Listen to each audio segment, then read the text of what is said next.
Bienvenue, est-ce que tu t'es déjà senti seul par rapport aux décisions éducatives de ta famille? Et tout de suite, on pense aux gens qui sont dans des situations monoparentales parce qu'ils ne peuvent pas s'appuyer sur quelqu'un. Mais en fin de compte, nous voyons dans la réalité, beaucoup de familles sont divisées par rapport à l'éducation. Et on se demande peut-être, est-ce que je donne assez de grâce ou je suis assez disciplinée, par exemple, mais il y a beaucoup de questions qu'on se demande parce qu'on porte cette fardeau qui est très lourd tout seul. Nous-mêmes, on connaît cette situation et il y a beaucoup d'autres qui connaissent des pas seuls et on veut vraiment t'encourager avec ces vidéos. Alors, comment avancer concrètement? Fais une pause et prie. Et ça, c'est quelque chose qu'on devrait tous faire, Yeah. même quand on est dans l'unité, dans l'éducation, mais c'est encore plus important quand on se sent seul. Oui, parce que on se sent débordé et dans ces situations de chaos, on n'est pas très gentil, on n'a pas la patience et de juste faire une pause, de sortir de la chambre, de sortir peut-être juste dehors pour avoir l'air et de prier, se soumettre de Dieu et de mettre tous nos fardeaux qu'on croit qu'on doit tout porter nous-mêmes. tout seul, de lui juste les donner devant les pieds de Jésus, lui juste demander de donner sa paix et sa sagesse et la maîtrise de soi dans ce moment. Numéro 2, ne te laisse pas écraser par tes émotions. Et c'est vrai qu'on est tout seul, le genre d'émotion, c'est je dois faire toutes les décisions, mon mari ou ma femme travaille contre moi, je suis tout seul. Ça, c'est des émotions qui nous écrasent et qui nous aident pas en fait à éduquer dans la liberté Non. que Dieu voulait pour nous. Et dans la puissance, et nous, ça nous met dans un rôle de victime. Et c'est pas la vérité parce que Dieu, il est à notre côté. On n'est pas seul. C'est déjà un mensonge. Alors on doit voir ces mensonges pour ce qu'ils ont. C'est les mensonges de l'ennemi qui veut nous garder un petit peu paralysés. Comme ça, on ne peut pas éduquer nos enfants. Mais Dieu, il a la vérité pour toi.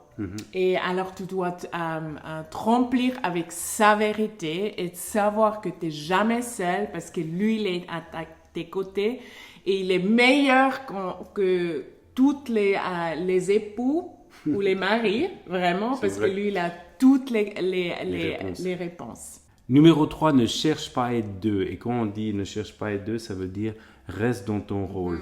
Si ton rôle, si tu es un père, ton rôle c'est d'être un père. Si tu es une mère, ton rôle c'est d'être un père.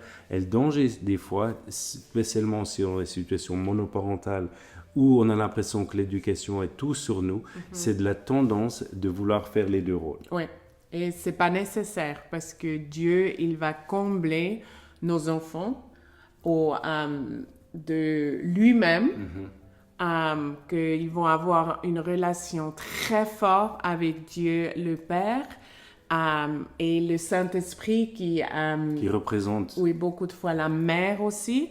Alors, il va pas avoir le manque en ça. Et ça, c'est aussi une peur qu'on a beaucoup, une peur qu'on a beaucoup.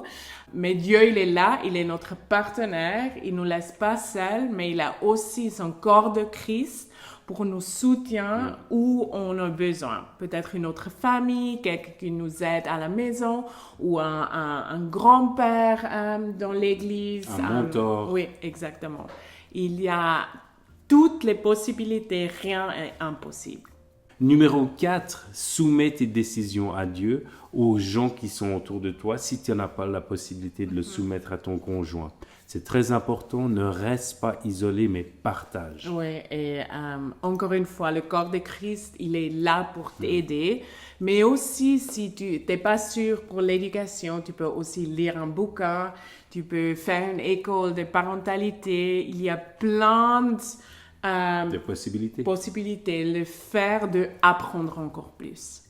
Si tu es séparé de ton conjoint ou ton conjoint n'est pas investi, comme on le sait, ça va gérer des émotions. Mais c'est important de faire attention à ces émotions Oui. parce qu'il faut garder le cœur de nos enfants, protéger le cœur des enfants. Donc, pas rentrer dans la critique, pointer du doigt, être toujours négatif. Oui. Et ça, encore une fois, ça, on ne peut pas faire tout seul parce que c'est juste impossible de faire ça dans certains cas, mais de vraiment demander à Dieu de nous aider pour avoir la grâce et pour avoir juste les yeux de lui pour notre conjoint. Et comme ça, on peut le voir dans une manière différemment qui va changer tout.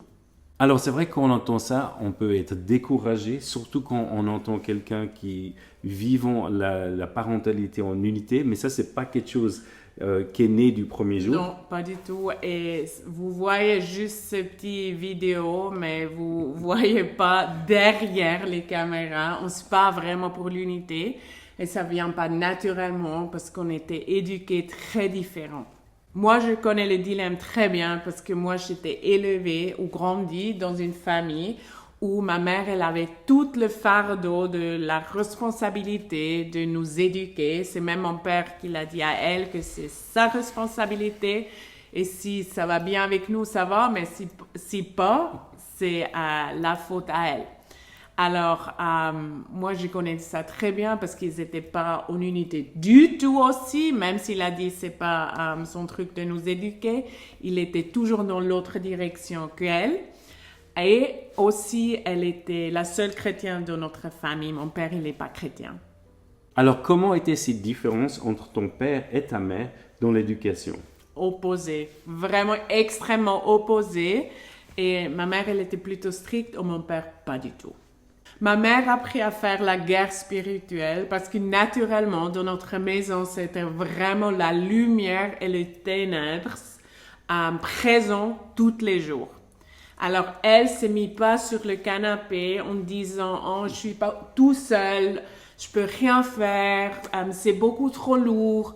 Elle avait des mentors qui l'a encouragée vraiment dans la prière. Vraiment, elle avait toute l'église qui était là pour elle, mais elle savait aussi que le ciel, il est derrière elle, lui donne la force pour élever ses 3 enfants. Alors, elle a semé en nous, elle a prié avec nous parce qu'elle savait la journée, elle est avec nous.